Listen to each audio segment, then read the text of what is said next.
Hi, everyone. So today we are really going to explore a topic that I'm sure many of you may have heard, or you have seen, or you may have experienced over your time.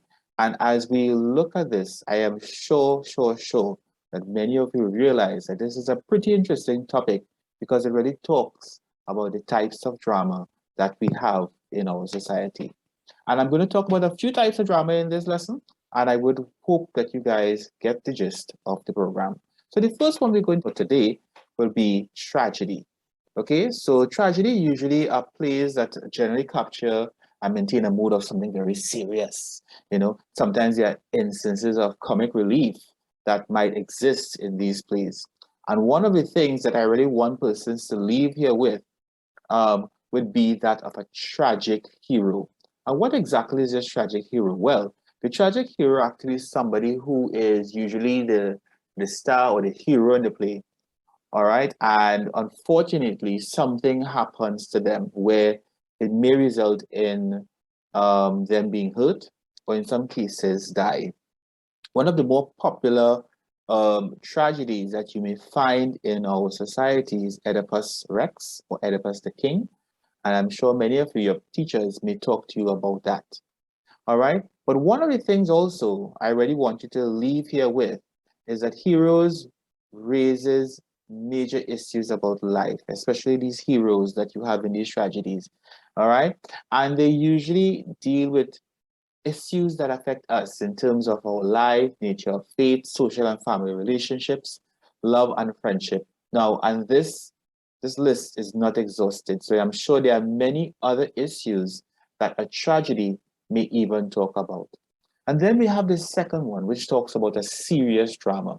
And a serious drama is very similar to a tragedy, but the difference is it usually has a serious tone and a serious purpose.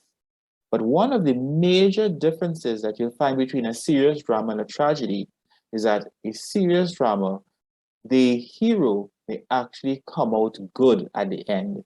The play may end happily, and the hero may not necessarily be harmed in the play. And it also means that the problems of the main character may not affect the other people that exist in that play one way or the other. Then we have one which I'm sure many of you have experienced called melodrama. And in a melodrama, there is the presence of a villain that affects the well-being of other characters in the play. And these situations are often extreme and can sometimes be violent. There can be exaggerations of situations in the play, and these situations are often drawn out over a period of time.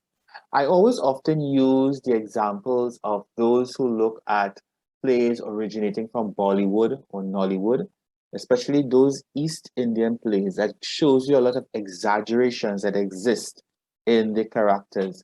All right. And that really gives you that melodramatic effect where the characters may turn to the side, they may do or say something that carries or lengthens the story, which may cause it to be longer than it really should be. And in many instances, there's a clear-cut line of the good or bad characters. And usually the good often triumphs over evil in these situations. Then you have the comedies. So of course, we know comedies are humorous in nature. People are always laughing at these actions and things that takes place in the play.